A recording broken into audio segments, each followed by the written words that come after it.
கர்த்தருக்கு பிரியமானவர்களே, இந்த பொருளாதார செழிப்பை குறித்து நாம் தொடர்ந்து கற்றுக்கொண்டு வருகிறோம். இந்த பொருளாதார செழிப்பிலே நம்முடைய வாழ்க்கையிலே எவ்வளோ முக்கியம் என்பதையும் நாம் தொடர்ந்து அதை கற்றுக்கொண்டு வருகிறோம். இதை மறுபடியும் உங்களுக்கு பகிர்ந்து கொள்ள ஒரு அரிய வாய்ப்பை தேவன் கொடுத்ததற்காக நன்றி. அதில் கர்த்தர் நல்லவர். அவருடைய நம்முடைய வாழ்க்கையிலே பொருளாதாரத்தை குறித்து நமக்கு அவர் மிகப்பெரிய ஒரு சித்தமும் திட்டத்தையும் வைத்திருக்கிறார். நம்முடைய வாழ்க்கையிலே அவருடைய விருப்பமாகவும் இருக்கிறது.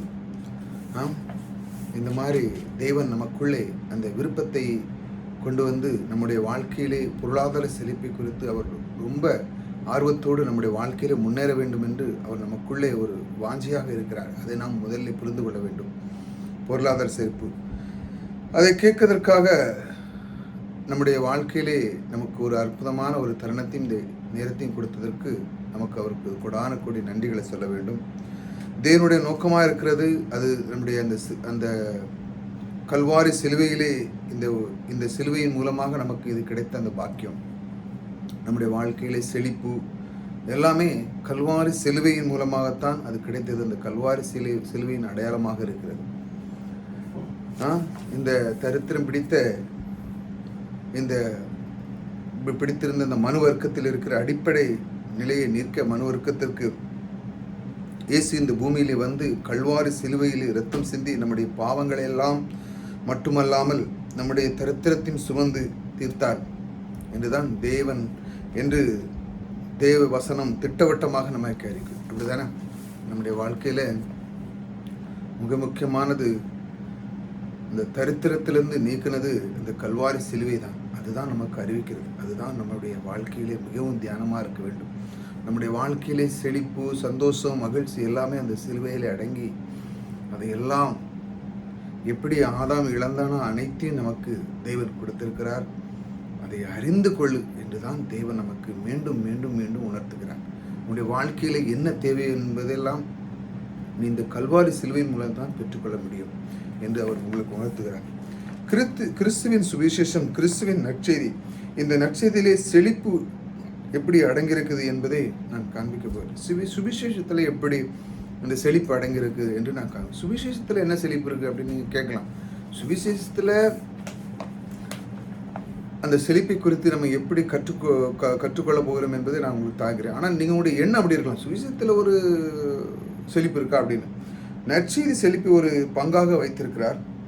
ஒரு நற்செய்தி என்னவென்றால் பாவ மன்னிப்பு மட்டுமல்ல, தேவனுடைய பிள்ளையாக மட்டுமல்ல, நம்முடைய வாழ்க்கையிலே வாக்கு தத்துவம் மட்டுமல்ல, சுவிசேஷம் அடங்கிய ஒரு பெரிய முக்கியமான காரியம் என்னவென்றால் நம்முடைய தரித்திரத்தை அவர் நீக்கிறார். அதான் நற்செய்தி.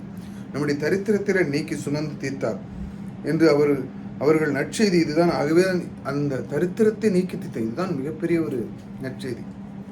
அதுதான் பெரிய நற்செய்தியாக இருக்குது. நற்செய்தி என்னவென்றால் அப்போஸ்தலனாகிய பவுல் ஒரு விளக்கம் கொடுக்கிறார். அந்த விளக்கத்தை நான் உங்களுக்கு 1 கொரிந்தியர் 15 பாருங்க. 1 கொரிந்தியர் 15:1 நான் வாசிக்கிறேன். 1 கொரிந்தியர் 15:1. அன்றியும் சகோதரரே, நான் உங்களுக்கு பிரசங்கித்த சுவிசேஷத்தை மறுபடியும் உங்களுக்கு தெரியப்படுத்துகிறேன். அதாவது அவர் பிரசங்கம் பண்ணியிருக்கிறாரு. அதான் சுவிசேஷம், அந்த சிலுவை பற்றி அவர் சொல்லியிருக்கிறார். பாருங்க, நீங்களும் அதை கேட்டுக்கொண்டு அதிலே நிலைத்திருக்கிறீர்கள்.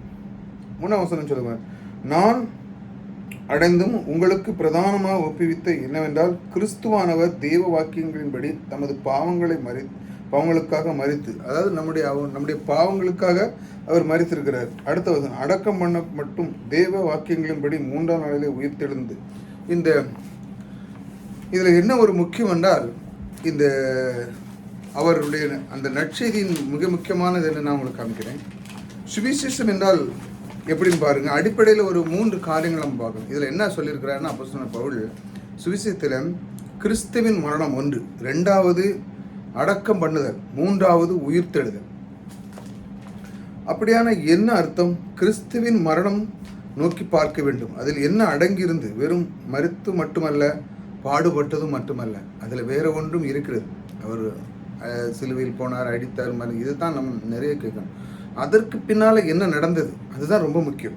பாடுகள் பின்னால் என்ன இருந்தது, எதற்காக அவர் வந்தார், அதற்காக அவர் மரிக்க வேண்டியதாக இருந்தது, மரிக்கும்போது நடந்தது என்ன, இதை குறித்த வெளிப்பாடு நீங்கள் மத்திய லூக்கு இதில் யோவான் மார்க்கில் நீங்கள் வாசித்த என்றால் அதில் வந்து நிறைய வந்து என்ன கொடுத்துருக்கோம், சிலுவையின் மரணத்தை கொடுத்துருக்கோம். அவர் போனார், சிலுவையில் ரத்தம் சிந்தினார், இந்த மாதிரி தான் கொடுக்குறோம். ஆனால் நீங்கள் வந்து புதிய ஏற்பாட்டு நிருபங்களை நீங்கள் வாசித்தல் என்றால் ரத்தம் சிந்தினார், பாடுபட்டார், மரித்தார், அது மட்டுமல்ல பின்னால் என்ன நடந்தது, மரிக்கும்போது நடந்தது என்ன, மரணத்தின் மூலமாக என்ன நடந்தது, என்ன ஏன் மரித்தார், என்னத்தை சுமந்து கொண்டு மரித்தார் என்பதற்காக எல்லாம் விளக்கம் சொல்லியிருக்கிறார். அதான் 2 கொரிந்தியர் 5:21 சொல்லியிருக்கார் பாருங்க.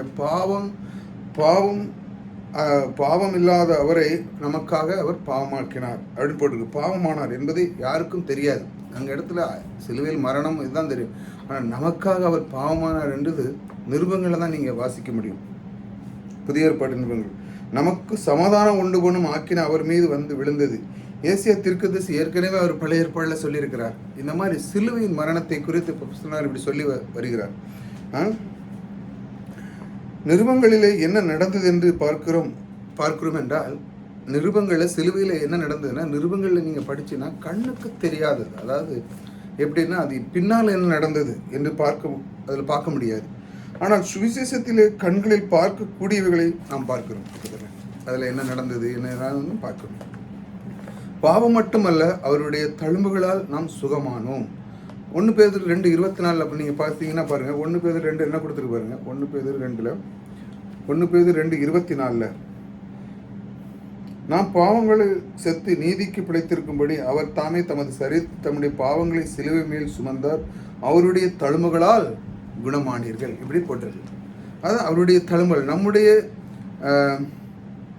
நம்முடைய பாடுகள் வேதனைகள் எல்லாம் அவர் சுமந்தார். பாருங்க, சிலுவையின் தேவன் சில காரியங்களை நடத்தினார். பாருங்க, இந்த காரியங்களை பாருங்க. அதை குறித்து தான் நாம் அதிகமாக பார்த்து கொண்டு வருகிறோம். இதுதான் நிறைய சபைகள்லையும் போதிக்கிறாங்க. அதாவது சிலுவையின் மரணத்தை ஒரு மனிதன் புரிந்து கொண்டால் அவனுடைய வாழ்க்கையிலே சிறப்பாக இருக்க முடியும். அதாவது திரும்ப சிலுவையின் மரணத்தையும் அதே தான் சொல்லுகிறார். ஆனால் சில பேருக்கு அது புரிய மாட்டேங்குது. ஏன்னா சிலுவையின் மரணம் பாவத்தை மட்டும்தான் பாவம் நம்மளுடைய பாவங்கள்லாம் கழுவினர்.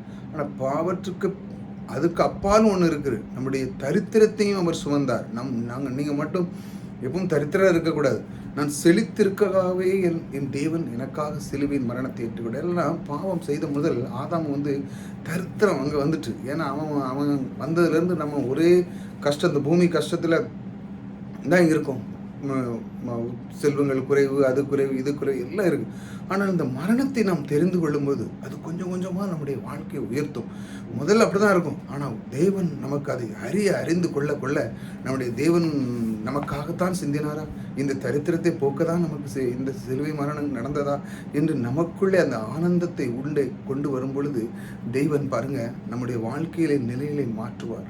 நாம் அவரை விட்டு விலகக்கூடாது. அவருக்கு நம் சில சூழ்நிலைகள் வரலாம், ஆனால் என் தேவன் என் கூடவே இருந்து என் செல்வங்களை பெருக்கிறவர் என் கூட இருக்கிறார், என் தரித்திரத்தை போக்குறவர் எனக்குள்ளே இருக்கிறார், இதற்காகத்தான் எனக்காகவே கல்வாரி சிலுவையில் இரத்தம் சிந்தினார் என்று உங்களுடைய மனதை அதை எப்பொழுதும் சொல்லிக்கொண்டு இருக்கணும்.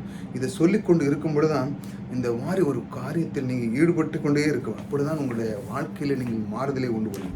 சுவிசேஷம் என்பது உலகத்துக்கு சென்று நாம் அதை அறிவிக்கிறோம். இப்படி சிலுவையில் மரணத்தை நற்செய்தி நாம் அறிவிக்கிறோம். பாவம் போக்குனது தேவன் பெரிய காரியத்தை செய்து முடித்திருக்கிறார், அதை அறிவிக்கிறோம். கிறிஸ்துவின் மரணம், அதில் அடக்கம் பண்ணுதல், இது அது சுவிசேஷமாக இருக்குது. அந்த அடக்கம் பண்ணுதல், உயிர்த்தெழுதல் இதெல்லாம் பெரிய இதைத்தான் அதிகமாக பவுல் அப்போஸ்தலர் சொல்லிக் கொடுக்கிறார். நிச்சயமாக இந்த சுவிசேஷத்தில் செழிப்பு குறித்த நற்செய்தி இருக்கிறதா? நான் ஏற்கனவே உங்களுக்கு சொல்ல சுவிசேஷத்தை குறித்து இதில் நற்செய்தி இருக்கிறதா என்று பார்ப்போம். நற்செய்தி இருக்கிறதா? நம்முடைய தரித்திரத்தை இந்த சுவிசேஷத்தில் போக்கியிருக்கிறாரா? அதற்காக பரியாசம் இது ஏதாட்டு இருக்கிறதா என்று இந்த இதில் நற்செய்தி இருக்கிறதா எப்படி பார்ப்போம். இந்த சுவிசேஷத்தில் எப்படின்னு பார்ப்போம். லூக்கா 4:17-18 படிக்கிறேன். லூக்கா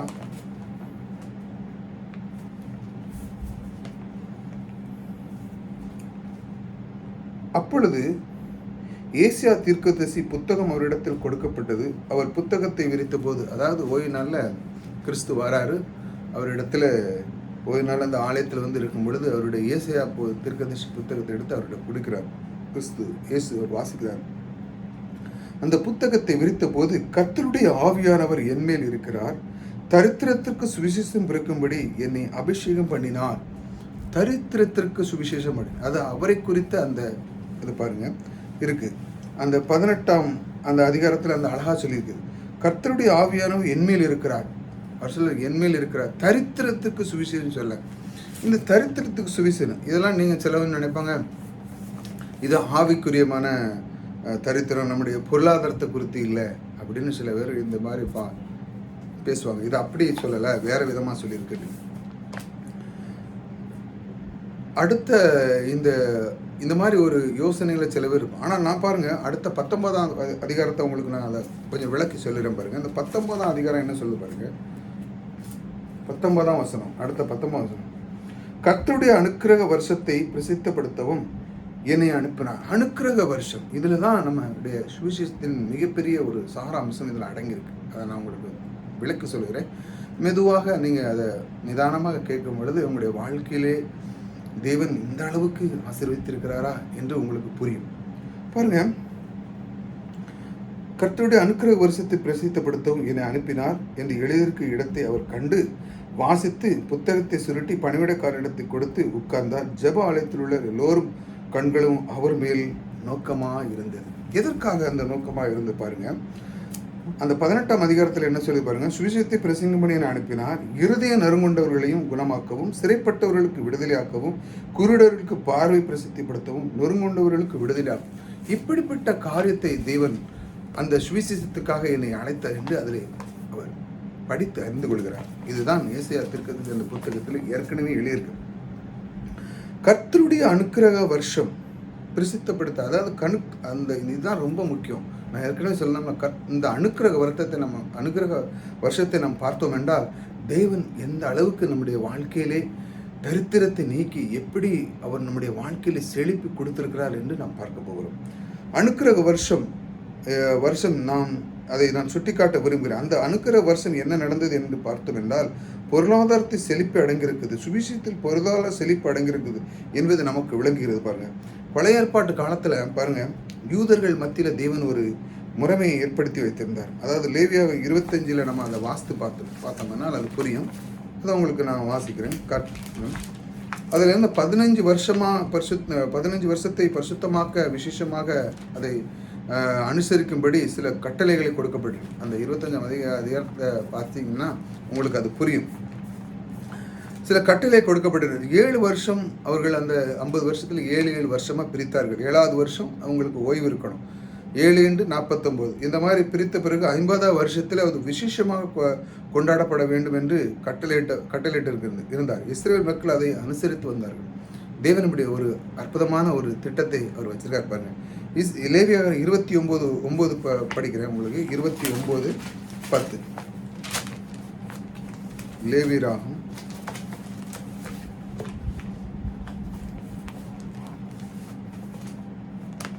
அப்பொழுது 7ஆம் மாதம் 15ஆம் தேதி எக்கால சத்தம் தொனிக்கும்படி செய்யும்படி பாவ நிவாரணத்தில் உங்கள் தேசமெங்கும் எக்கால சத்தம் தொனிக்கும்படி செய்ய வேண்டும்.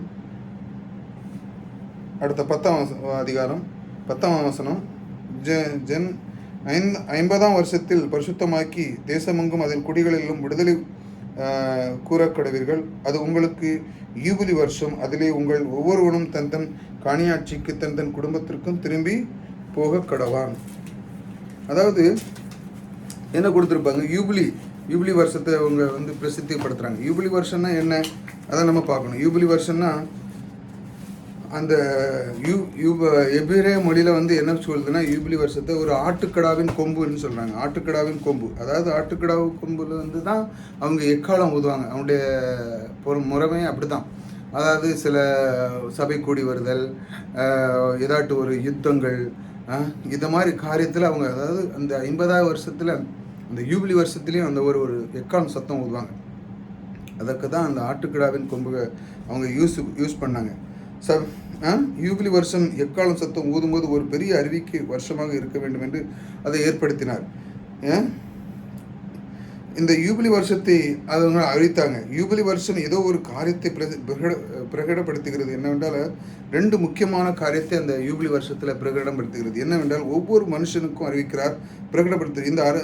இதன் அர்த்தம் என்னன்னா, இப்போ ஒருத்தன் கடன்பட்டிருக்கான், அவன் கடத்தை மூழ்கி வாங்கி எல்லாமே அவன் இழந்துட்டான். அந்த இடத்துல அப்படி தான் நடக்கும்.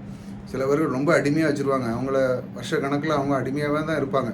ஆனால் தேவன் அந்த அற்புதமான ஒரு ஒரு உறவை அவங்க அந்த இடத்துல வச்சிருப்பாருங்க. அந்த அந்த அது அவங்க வந்து எப்படி தெரியுமா அதெல்லாம் பண்ணாலும் அந்த 50வது யூபிலி வருஷத்தில் என்ன நடக்குன்னா, அவங்கள் அந்த அந்த எக்காலம் ஊதும்போது அவங்களுக்கு என்னெல்லாம் இழந்தாங்களோ, செல்வம் இழந்தாங்களோ, அடிமைத்தன்மை எல்லாமே அவங்கவுங்க வீட்டுக்கு திரும்ப போகலாம்.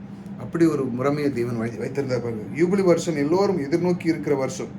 தேவன் இதை ஏற்படுத்தி வைத்திருந்தார். யூபிலி வருஷம் வந்து ரொம்ப அற்புதமான வருஷம். அதை எல்லாரும் திரும்ப போகலாம். அடிமையாக இருந்தவங்கலாம் திரும்ப அவங்கவுங்க இடத்துக்கு, யாரெல்லாம் சொத்துலாம் முடுங்கணும் அவங்களுக்கு திரும்ப கொடுக்கப்படணும். இப்படி ஒரு அற்புதமான ஒரு திட்டத்தை தேவன் வச்சுருந்தார். எவ்வளோ கஷ்டம் இருந்தாலும் சரி தான், ஒவ்வொரு மனுஷனுக்கும் 50ஆம் வருஷம் வந்த உடனே ஒவ்வொரு மனுஷனுக்கும் விடுதலை உண்டாயிரும் அந்த யூபிலி வருஷத்தில். இது கர்த்தருடைய தீர்மானம், இது கர்த்தருடைய திட்டமாக இருந்தது. எந்த மனுஷனும் காலங்காலமாக அடிமையாக இருக்க முடியாது. 50ஆவது வருஷம் அவங்களுக்கு எதிர்பார்த்துட்டே இருப்பாங்க. தேவனுடைய தம்முடைய இரக்கத்தின் அடிப்படையில் இப்படி ஒரு சிஸ்டத்தை வைத்திருந்தார். எவ்வளோ அருமையான பாருங்கள் நம் தேவன், எவ்வளோ அழகாக வைத்திருந்தார். இல்லை என்றால் அவ்வளோதான். அநேக பேர் அடிமைத்தனத்தில் இருந்து அவங்க அவ்வளோதான் அப்படியே தான் இருப்பாங்க. இந்த மாதிரி ஒரு சிஸ்டம் தேவன் வைக்கலைன்னா. 50 வருஷம் என்ன அறிவிக்கிறார், என்ன உனக்கு விடுதலை என்று அறிவிக்கிறார். அடிமையில் இருக்கிறார், எல்லாம் எதிர்த்து எல்லாமே விட்டு வீட்டுக்கு போகலாம், சந்தோஷமாக செய்தி எக்காலம் துணிக்கும். அந்த 50ஆம் வருஷத்தில் எதிர்பார்த்து காத்து கொண்டிருப்பார். 50 வருஷம் யூபிலி வருஷம் அவனை விடுதலையாக்குகிறது. சுவிசேஷமும் அப்படித்தான். கர்த்தருடைய அந்த கல்வாரி சிலுவையிலே எல்லாமே அவனுக்கு திரும்ப தந்தது தான் இந்த சுவிசேஷத்தை. அந்த சிலுவின் மரணத்தோடு அவங்க ஒப்பிடுதாங்க பாருங்க. அவனை விடுதலையாக்குகிறது சுவிசேஷம். அப்படிப்பட்ட ஒரு வருஷமாக சொல்கிறார். அனுக்கிற வருஷம் பிரசங்கம் பண்ண என்னை அனுப்பினார். அதாவது அந்த வருஷத்தை அந்த தேவன் அதை படிக்கிறார்களா, அந்த ஏசாயா புக்கை விரித்து பார்க்கும்போது வேதுருல அதை வந்து என்ன சொல்லுறது, அதை தான் எனக்கு அனுப்பினார்னு சொல்லி. பாவத்தின் அடிமையாக வாழ வேண்டியதில்லை. எல்லா அடிமைத்தனத்திலிருந்து கர்த்தர் இயேசு கிறிஸ்துவின் கல்வாரி சிலுவையின் மரணத்தின் மூலமாக உயிர்த்தெழுதல் மூலமாக தேவன் உன்னை விடுதலையாக்குகிறார். இந்த மாபெரும் அறிவிப்பு தெரிவித்து விசுவாசித்து என்பது இதுதான் நற்செய்தி. கேட்கறதுக்கு எவ்வளவு இனிமையாக இருக்கு பாருங்க. தேவனுடைய அந்த அற்புதமான அந்த நற்செய்தி பாருங்கள், கேட்கறதுக்கு எவ்வளோ இனிமையாக இருக்கு பாருங்கள். இந்த மாதிரி தேவன் அந்த முறைமை அழகாக பண்ணியிருக்கிறார் பாருங்க. அந்த யூபிலி வருஷத்தை ஒவ்வொரு மனிதனும் விடுதலையாக இருக்க வேண்டும். கர்த்தருடைய சித்தம் வறுமையில வாடி இருக்கு. எல்லாரும் ஒரு விடுதலையாக இருக்கணும். அவன் யாருக்கும் அடிமையாக இருக்கக்கூடாது, எல்லாமே ஃப்ரீடமாக இருக்க வேண்டும் என்று தான் கர்த்தருடைய சித்தமே. ஒவ்வொரு மனிதனும் அவனவன் சொத்து திரும்ப கொடுக்கப்பட வேண்டும் என்று அந்த யூபிலி வருஷத்துக்கு சொல்லப்படி. ஏன்னா அற்புதமான பாருங்கள்.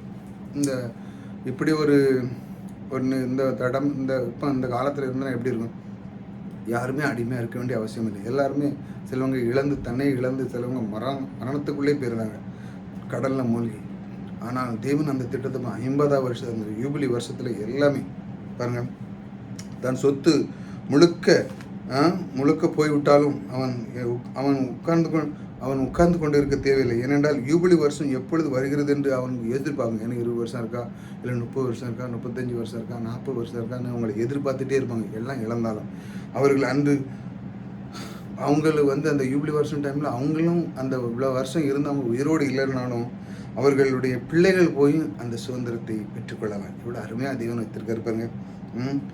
இன்றைக்கு இந்த உலகத்தில் எவ்வளவு இந்த மாதிரி ஒரு இது இருந்தனா எவ்வளோ நன்மையாக இருக்கும். யாருடையும் எதுவும் எடுக்கவே முடியாது.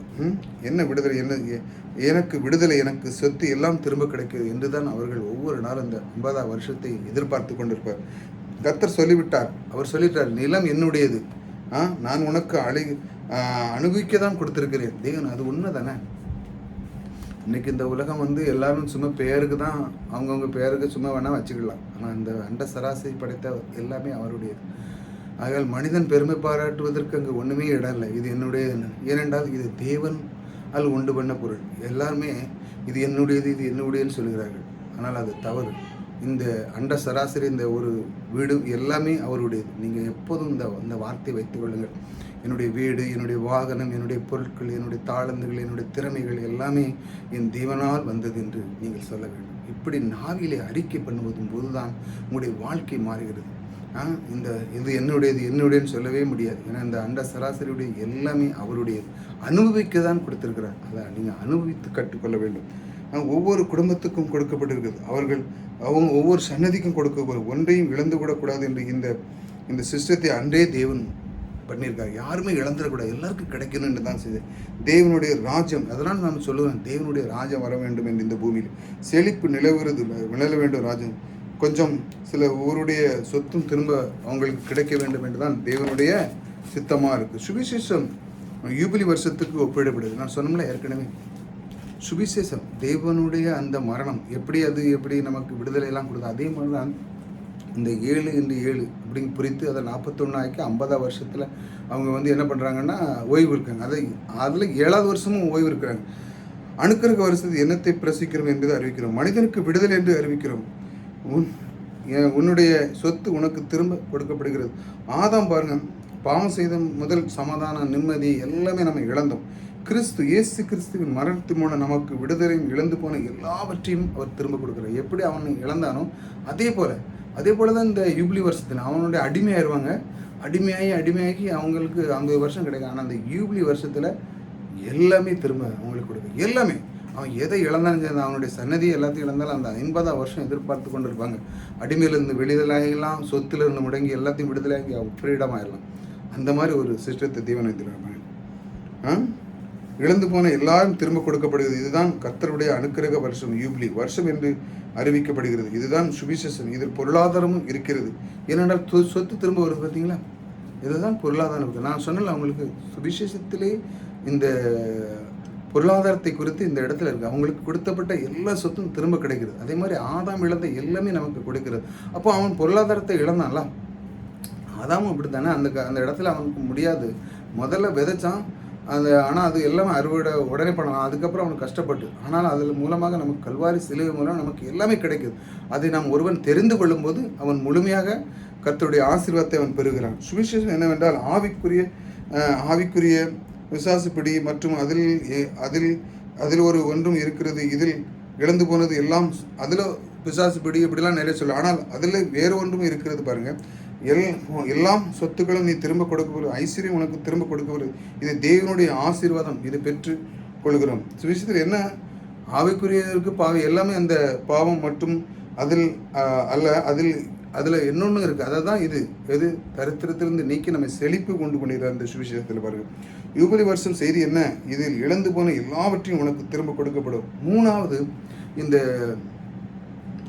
இதில் என்ன கொடுத்துருக்குன்னா, இதில் முதல்ல என்ன கொடுத்துருக்கு? இந்த யூபிலி வருஷத்தில் நமக்கு விடுதலை, அதுலேருந்து விடுதலை ஆகுதான். ரெண்டாவது, கொடுக்கப்பட்ட எல்லாத்தையும் நமக்கு கிடைக்கிறது. மூணாவது ஒன்று இருக்குது, அதில் 50ஆம் வருஷம் ஓய்வு வருஷமாக கொண்டாடப்பட வேண்டும். ஒவ்வொரு 7 வருஷம் ஓய்வு நாளாக கொண்டாடும். இதில் என்ன ஒரு விஷயம், இதெல்லாம் ரொம்ப அற்புதமான தேவன் அதை முதலிலே சிஸ்டம் பண்ணி வச்சுருக்காரு.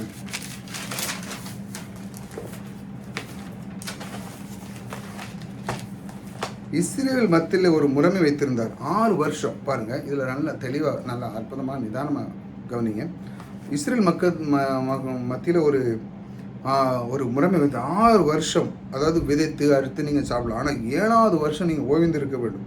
சிலர் 7ஆவது வருஷமும் நாங்கள் என்னத்தை சாப்பிடும், அப்படி 6ஆவது வருஷத்தில் நான் என்ன சாப்பிடணும்னு அப்படி கேட்குறாங்க. அந்த நேரத்தில் அப்படி ஆட்கள் தானே இருந்தாங்க. 18, 25, 18 நான் உங்களுக்கு வாங்கி 25, 18 அவர் சொல்கிறார், தேவன் சொல்கிறார் பாருங்க. 25, 18 இவ்வளோ அழகாக தெளிவாக சொல்லுங்க. என் கட்டளைகளின் படி செய்து நீ நியாயங்களை கை கொண்டு அவைகளின் படி நடக்க கடவீர்கள். அப்பொழுது தேசத்திலே சுகமாய் குடியிருப்பீர்கள். பூமி தன் கனியை தரும். நீங்கள் திருப்தியாய் சாப்பிட்டு அதில் சுகமாய் குடியிருப்பீர்கள். இது ரொம்ப முக்கியமானது. ஒரு திருப்தியாக சாப்பிட்டு பாருங்கள். அவருடைய கட்டளைகள் இருந்தால் திருப்தியாக அவர் என்ன சொல்கிறார் பாருங்கள். அடுத்த வசனம் என்ன? 19ஆவது வசனம். நீ குடியிருப்பாய், பூமி தன் கனி தரும், நீங்கள் திருப்தியாக சாப்பிட்டு அதில் சுகமாய் குடியிருப்பீர்கள். எப்படின்னு அழகாக இந்த வசனத்தை அவர் அழகாக போட்டு போகிறார். நீங்கள் திருப்தியாக சாப்பிடுங்க, உங்களுக்கு ஒரு குறைவு இருக்காது. நீ திருப்தியாக சாப்பிட்டு போது நீ திருப்தியாக சாப்பிடுவாய், அதில் உனக்கு குறை இருக்காதுன்னு தேவன் சொல்லிடுறாங்க. அதுக்கு அடுத்த வசனத்தை நான் உங்களுக்கு வாசிக்க போகிறேன். திருப்தியாக சாப்பிட்டு போது அது ரெண்டும் குறை இருக்க, சுகமாய் குடியிருப்பாய். அதுதான் கர்த்தருடைய நோக்கம். இப்படி நீ இருக்கணும். இதுதான் நீங்கள் ரொம்ப அற்புதமாக புரிஞ்சுக்கணும். தேவன் சொல்லுகிறார், நீ திருப்தியாக சாப்பிடணும், சந்தோஷமாக இருக்கணும். உனக்கு குறைவே இருக்கக்கூடாது. சாப்பாடுலேயும் உணவுலேயும் எதுலையுமே நீ குறைக்கூடாது. என்ன வேணுமோ அது உனக்கால் பெற்றுக்கொள்ளக்கூடிய எல்லா பாக்கியம் உனக்கு கிடைக்கும் என்று தேவன் அழகாக அதை சொல்லுகிறார் பாருங்க. அடுத்த வசனம் பாருங்க. அடுத்த லேவியாகமம் 25:20 நான் வாசிக்கிறேன். அடுத்தல 7ஆம் வருஷத்தில் எதை புசிப்போம்? இதுதான் அவங்க கேட்குறாங்க. அந்த வார்த்தை சொன்னோம்ல, எதை புசிப்போம், எதை புசிப்போம், நாங்கள் எதை விதைக்காமலும் விளைத்ததை சேர்க்காமலும் இருக்க வேண்டுமோ என்று சொல்லீர்கள். ஆனால் நான் 6ஆம் வருஷத்து இப்படிலாம் நீங்கள் சொன்னீங்கன்னா, நீங்கள் என்ன சொல்றீங்க, 6ஆம் வருஷம் வர விதைச்சிட்டு 7ஆம் வருஷத்தில் விதைக்கலைன்னா நாங்கள் என்னத்தை தும்போம் அப்படி இப்படின்னு நிறைய பேர் கேட்காங்க. ஆனால் எப்படி பாருங்கள், கர்த்தர் அவங்க நம்பலை, கர்த்தர் மேலே அவங்க நம்பிக்கை இல்லை. அதனால தான் இந்த வார்த்தை வருது. என் தேவன் எனக்கு 6ஆம் வருஷத்தில் சொல்லியிருக்கிறார். அவர் சொல்கிறார், என் கட்டளின்படி கேளு. அதான் சொல்கிறார்ல, என் கட்டளின்படி செய்து என் நியாயங்களை கை கொண்டு அவைகளின்படி நீ நடக்க கடவுள். இதான் சொல்லுது. இதைப்பா நீ முதல்ல நான் சொல்லதை செய்ப்பா அப்படின்னு கேளு. 7ஆம் வருஷத்தில் ஓய்வுனா ஓய்வு தான். அதுக்கு அவர் என்ன செய்கிறார் பாருங்க கர்த்தர். இப்படி மனுஷன் கேட்குறான், விளைத்தது சேர்க்காமல் இருக்க வேண்டுமே என்று சொல்லியிருக்கிறானால் நான் 6ஆம் வருஷத்தில் உங்களுக்கு ஆசீர்வாதத்தை அனுக்கிரகத்தையும் பண்ணுவேன். ஹல்லேலூயா. அது உங்களுக்கு 3 வருஷத்தின் பலனை தரும். 6ஆம் வருஷத்தில் விதைச்சது 3 வருஷம். அந்த வருஷம் 7, 8, பிறகு 9 இருக்குது பாருங்க. அதுக்கப்புறம் 8 விதைச்சு 9 கிடைக்கும்ல.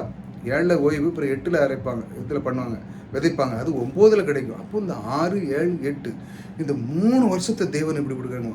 6 விதைக்கிறது அந்த வருஷம் சாப்பிடுவான், அதுக்கப்புறம் சாப்பிடுவான், பிறகு 7, 8 விதைக்கும்ல, அப்போ சாப்பிட முடியாது. அப்போ அந்த 8ஆவது வருஷத்தை விதைச்சி 9ஆவது வருஷத்துல தான் அவன் அறுப்பான். அந்த இதை தேவன் எப்படி ஆசீர்வாதம் 3 மடங்கு பாப்ரே, அந்த அளவுக்கு தேவன் கொடுக்க பாருங்க. அனுக்கிரகம் பண்ணுவேன், அது உங்களுக்கு 3 வருஷத்தில் பலனை தரும். நீங்கள் 8ஆம் வருஷத்தில் விதைத்தது 9ஆம் வருஷம் மட்டும் பழைய பலனிலே சாப்பிடுவீர்கள். அதன் பலன் விளையும் வரைக்கும் பழைய பலனை சாப்பிடுவீர்கள் என்று சொல்லுகிறார் பாருங்க. இந்த மாதிரி தேவன் பாருங்க அவருடைய சிஸ்டத்தை எவ்வளோ அழகாக வச்சுருக்காரு பாருங்க. நீ கவலைப்படாதேன்னு சொல்லி அவருடைய சிஸ்டம் அருமையான சிஸ்டமாக இருக்குது. அவருடைய ஆசீர்வாதத்தை கட்டளை எழுதுகிறார் பாருங்கள். நம்முடைய உழைப்பு, நம்முடைய வேர்வை சிந்தி, மாடா உழைச்சி சொல்லுவாங்க, மாடா உழைச்சி வேர்வையாக சிந்தி நான் இப்படி செய்கிறேன்னு சொல்லி நம்முடைய உழைப்பிலே விதைப்பிலே நம்முடைய பிழைப்பு இப்படி தான் சொல்லுவாங்க. நான் போகலன்னா நடக்காது, அப்படி நடக்காது. ஆனால் தேவன் பாருங்கள், கர்த்தன் ஆசீர்வாதத்தை கட்டளையிடுகிறார். கிறிஸ்து அதான் பாருங்க, அதுதான் ஒரு கிறிஸ்துவனுக்கு அடையாளம். தேவன் அந்த அளவுக்கு பாருங்க. நிறைய பேர் கோவிட் டைம்லையோட நிறைய பேர் கர்த்தர் ஆசீர்வதித்து அந்த நேரத்தில் அவங்களுக்கு செல்வ செழிப்பாக ஒரு குறைவில்லாமல் வாழ்ந்தாங்க. ஏன்னா தேவனுடைய ஆசீர்வாதம் அவங்களுக்குள்ள இருந்தது. ஒரு நாள் அவங்களுக்கு குறைவே இல்லை. அந்த அளவுக்கு தேவன் அவர்களை ஆசீர்வதித்த இன்றும் அவர்களுக்கு நன்றாக எல்லாத்தையும் வைத்திருக்கிறார். உங்களையும் வைத்திருக்கிறார், என்னையும் வைத்திருக்கிறார். ஏனென்றால் கிறிஸ்து நம் மேல் அவர் அன்பு செலுத்துகிறார், நம்மோடு கூட இருக்கிறார். அவன் இழந்ததை, ஆதாம் இழந்ததை எல்லாத்தையும் நான் உனக்கு தருகிறேன், நீ என்னை தெரிந்து கொள் என்று தான் சொல்லு. நீ ஒன்றும் வேற அப்படி செஞ்சு இப்படி செஞ்சு அதை செஞ்சு இதை செஞ்சு ஒன்றும் நீ செய்ய வேண்டிய இல்லை. மலை ஏறி கால் ஏறி நடுக்க நின்று ஒன்றும் செய்ய வேண்டியது. என்னை நீ தெரிந்து கொண்டாலே போதும் என்று அவர் அழகாக சுலபமாக சொல்லிக் கொடுக்கு. இதே நிறைய பேர் தெரியாமல் நிறைய பேர் கஷ்டப்பட்டுட்டு நம் கிறிஸ்துவை நாம் அறிந்து கொள்ளும் பொழுது நம்முடைய வாழ்க்கையில் செழிப்பு, சந்தோஷம், மகிழ்ச்சி, பாவங்கள் நீக்கி நம்முடைய வாழ்க்கையில் பிரகாசமாக இருக்க நமக்கு எல்லாத்தையும் அருள் புரிகிறார். ஆசீர்வாதத்தை கட்டளை கிறிஸ்துவ விசுவாசி இதுதான் நம்ப வேண்டும். வெறும் உழைப்பும் இதெல்லாம் நம்பி கொடுக்க அதெல்லாம் பெருமை பாடுறக்கூட. கர்த்தர் என் குடும்பத்தின் மேல் கட்டளை இடுகிறார். இப்படி நீங்கள் பேச, கர்த்தர் என் குடும்பத்தின் மேல் கட்டளை, கர்த்தர் என் மேல் ஆசீர்வாதத்தை கட்டளையிடார். எப்படி பேசணும்? கர்த்தர் என் குடும்பத்தின் மேல் கட்டளை, அவர் என் மேல் ஆசீர்வாதத்தை கட்டுகிறார். என் கையில் பிரயாசத்தை அவர் ஆசீர்வதிக்கிறார். இதுதான் கிறிஸ்தனுடைய நம்பிக்கையாக இருக்க வேண்டும். அவர் தான் என் செய்கிறார், நான் அல்ல, என்னுடைய பிரயாசத்தில் அல்ல என்று சொல்லிவிடும். 6 வருஷம் நான் கட்டளையிடுவேன், நீ 7ஆம் வருஷத்தில் அறுக்காமல் சாப்பிடுவாய். அதாவது 7ஆம் வருஷத்தில் நீ ஒன்றுமே செய்ய வேண்டாம், ரெஸ்ட், உனக்கு ரெஸ்ட், ஒன்றும் செய்ய நீ 7ஆம் வருஷத்தில் ரிலாக்ஸாக இருக்கு, அழகாமல் இரு. இப்படி உங்களுடைய வாழ்க்கை மாறுகிறதா? அதான் தேவன் 6ஆம் நாள் உண்டு பண்ணி 7ஆம் நாளே ஓய்வு நாளாக மாற்றினார். அந்த இடத்துல அந்த நாளே நீ ஒன்றும் பண்ணாத, ரிலாக்ஸாக இரு, சந்தோஷம், மகிழ்ச்சியாக ஒரு வேலை செய்யணும். தேவன் 7ஆம் வருஷம் 8ஆம் வருஷம் வரை ஆசீர்வதித்தார். அல்லேலூயா. நம்முடைய வாழ்க்கையிலே உங்களுக்கும் எனக்கும் இந்த மாதிரி ஒரு ஆசீர்வாதத்தை கொடுத்த தேவனுக்கு கூடான கூடி நன்றி. இந்த ஆசீர்வாதம் உங்களுக்கும் கிடைத்திருக்கிறது. இதே போல் இதை பார்க்குறவர்களுக்கும் இதே போல் ஆசீர்வாதம் கண்டிப்பாக கர்த்தர் உங்களுக்கு தருவார். நீங்கள் தெரிந்து கொள்ளும் பொழுது உங்களுக்கு ஒரு குறைவு இருக்காது. 6 நாள் நீங்கள் இப்படி சிலவங்க செய்ய 6 நாள் பார்த்து 7ஆம் நாள் ஓய்வு. இப்போ நிறைய பேருக்கு அதை விடையும் மேலான ஆசீர்வாதம் இருக்குது. 5 நாள் தான் வேலை, 2 நாள் லீவ். அந்த அளவுக்கு ரிலாக்ஸ் ஆயிரு. உனக்கு எப்பயும் கஷ்டப்பட்டே இருக்கா, உனக்கு எப்போதும் உனக்கு சந்தோஷத்தை நான் தருகிறேன் என்று சொல்லி கிறிஸ்து உங்களை ஆசீர்வதிக்கிறார். உங்களுடைய கையின் பிரயாசத்தை ஆசீர்வதிக்கிறார். உங்களுடைய வேலையை ஆசீர்வதிக்கிறார். உங்களுடைய பிஸ்னஸை ஆசீர்வதிக்கிறார். உங்களுக்கு குறைவில்லாமல் இந்த பூமியிலே நீ செழித்திருக்க வேண்டும். கஷ்டப்படக்கூடாது. நீ ஓய்வெடு, ரெஸ்ட் எடு. எப்பவும் நிறைய பேர் மாடாக உழைச்சி நான் இல்லைன்னா போகலன்னா ஒன்றும் நடக்காது, அப்படி நடக்காது, இப்படி நடக்காது. எத்தனை பேர் இப்படியே இருக்காங்க தெரியுமா? ஒரு நாளும் ரெஸ்ட்டே கிடையாது. நிலத்துக்கும் ரெஸ்ட்டு கிடையாது, உங்களுக்கும் ரெஸ்ட்டு கிடையாது. இந்த விழுந்து போன அந்த உலகத்தில் தரித்திர எண்ணங்கள் நிறைத்திருக்கிறது. கொஞ்சம் கூட மனுஷனுக்கு ரெஸ்ட்டும் கிடையாது. நான் சொன்னோம்ல, ரெஸ்ட்டு கிடையாது, ஒன்றும் கிடையாது.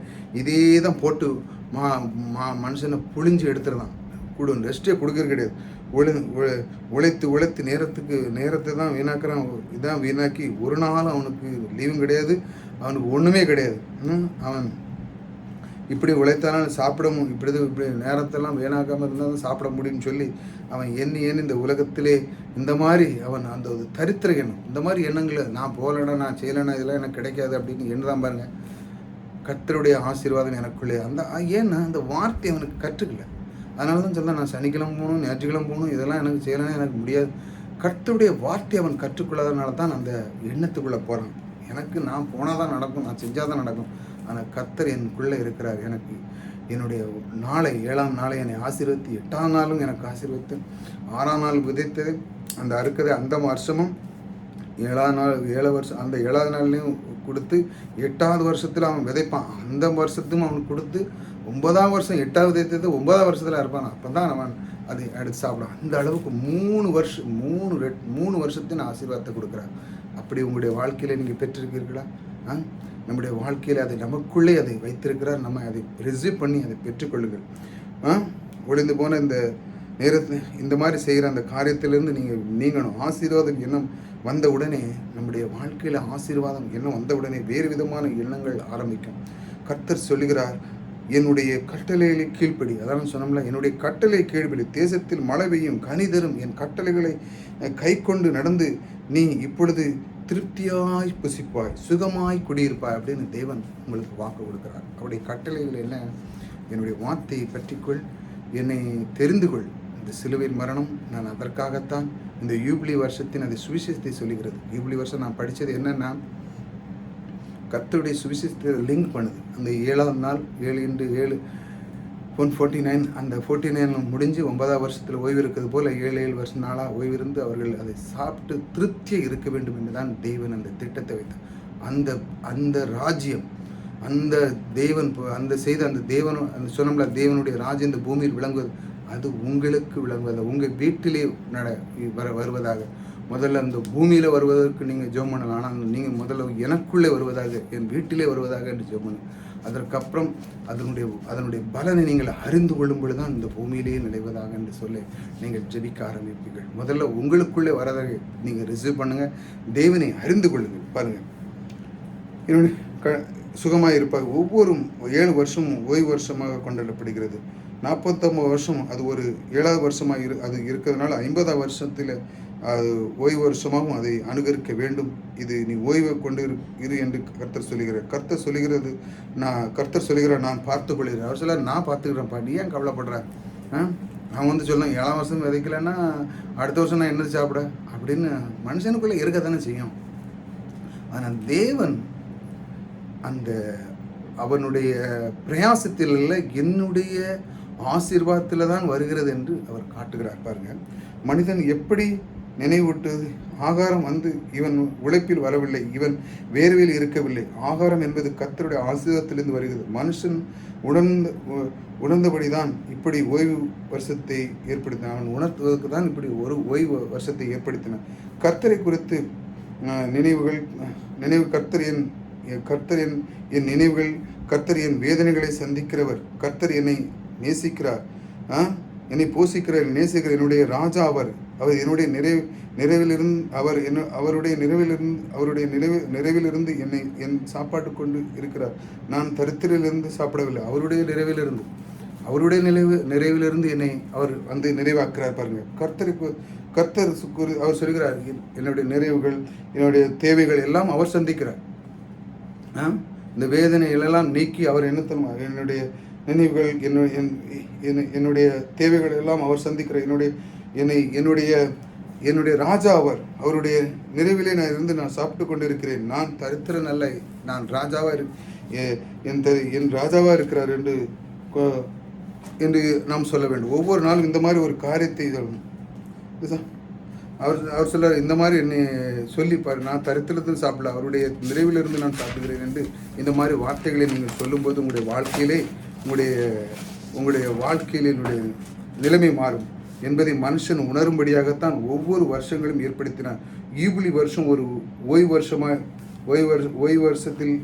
வருஷமாக இருக்கனால் என்ன பண்ணணும்னா, என்னுடைய இந்த வருஷம் இருக்குது, இந்த ஓய்வு 7ஆம் நாள் இருக்குல்ல, 50 வருஷம் இருக்கும் பொழுது அப்போ நீங்கள் என்ன பண்ணணும்னா, அந்த ஓய்வு நாளில் நீங்கள் என்ன தினம் செய்யணும்னு பாருங்கள். இப்போ நீங்கள் சண்டேனா இந்த மாதிரி வார்த்தைகளை நீங்கள் பேச ஆரம்பிக்கணும்.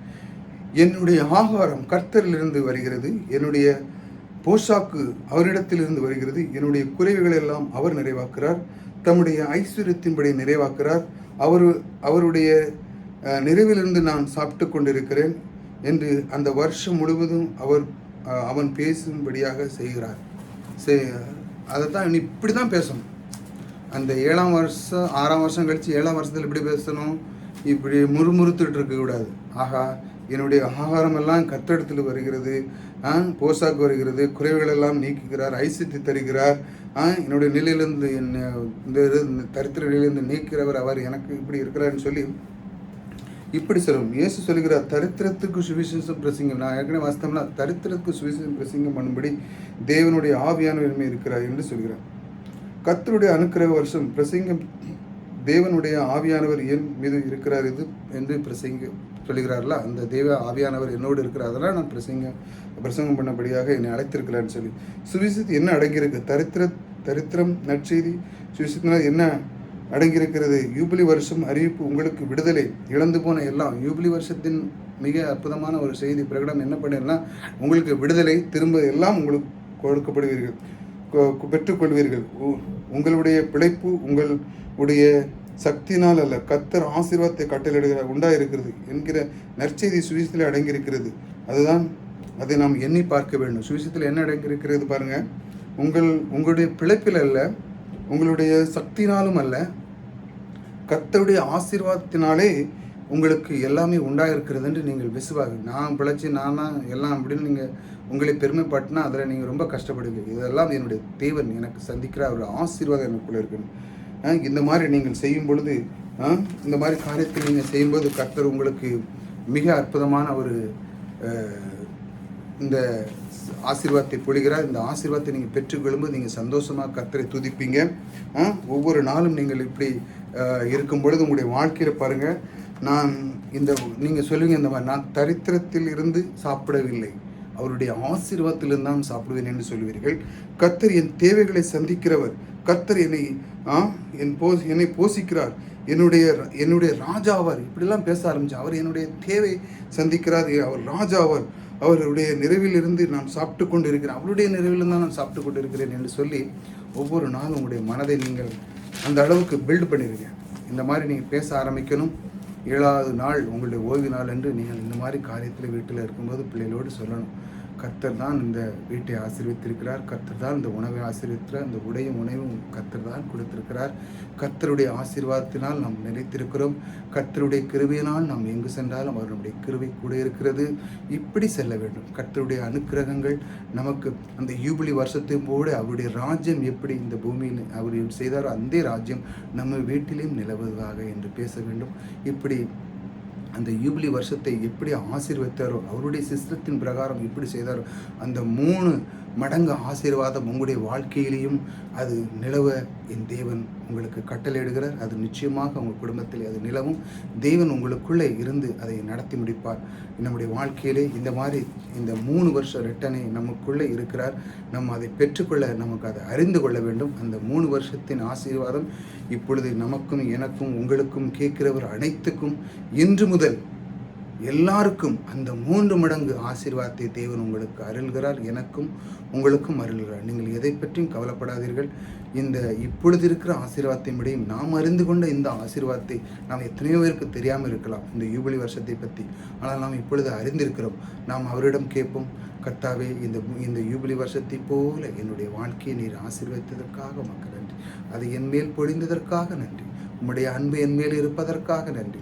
இந்த வருஷத்தின் 7வது நாள் 6வது வருஷத்தை அந்த அறுத்து 7-8 வருஷம் இருந்து சாப்பிட்டது போல என்னுடைய வாழ்க்கையில் சுகமாக இருந்து நாங்கள் இந்த மாதிரி கஷ்டத்தில் இல்லாமல் நாங்கள் எங்களுடைய வேலையை பெருமைப்படுத்தாமல் உம்முடைய ஆசீர்வாதத்தை எங்கள் மேல் கட்டளையிட்டதனால், எங்களுடைய வீட்டின் மேல் என் கையின் பிரயாசத்தின் மேல் நீர் கட்டளை உம்முடைய ஆசீர்வாதத்தை கட்டளையிட்டதனால் நீர் செய்த அந்த யூபிலி வருஷத்தின் போல எங்களுடைய வாழ்க்கை நீர் மாற்றி தந்ததற்காக நன்றி என்று மனதார வேண்டிக் கொள்ளுங்கள்.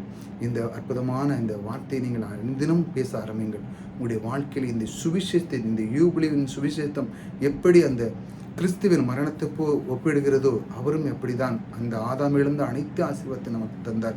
இதை தெரிந்து கொள்ளுகிறது மூலமாக நம்முடைய வாழ்க்கையில் இந்த சுவிசேஷத்தின் இந்த ரகசியம், இந்த பொருளாதார செழிப்பு உங்கள் வீட்டில் அனுதினம் தங்குவதாக. கர்த்தர் உங்களோடு கூட இருக்கிறார். புதிதாக வந்தவர்கள் சப்ஸ்கிரைப் பண்ணுங்க. தொடர்ந்து நம்முடைய வாழ்க்கையில் இன்னும் பொருளாதாரத்தை குறித்து தொடர்ந்து கற்றுக்கொள்வோம். நம்முடைய வாழ்க்கையிலே பொருளாதாரத்துக்கு குறைவே இருக்கக்கூடாது. இதை கேட்கிறவர்கள் யாருமே குறைவே இருக்கக்கூடாது. வீட்டிலே செல்வ செழிப்பு நீங்கள் மற்றவர்களுக்கு அள்ளி அள்ளி கொடுக்கிறவர்களாக நீங்கள் இருப்பீர்கள் என்று இந்த கர்த்தர் உங்களுக்கு வாக்கு கொடுக்கிறார். இந்த வார்த்தையை நீங்கள் பற்றி கொள்ளுங்கள். கர்த்தர் உங்களோடு கூட இருக்கிறார். கர்த்தர் உங்களை ஆசீர்வதித்திருக்கிறார்.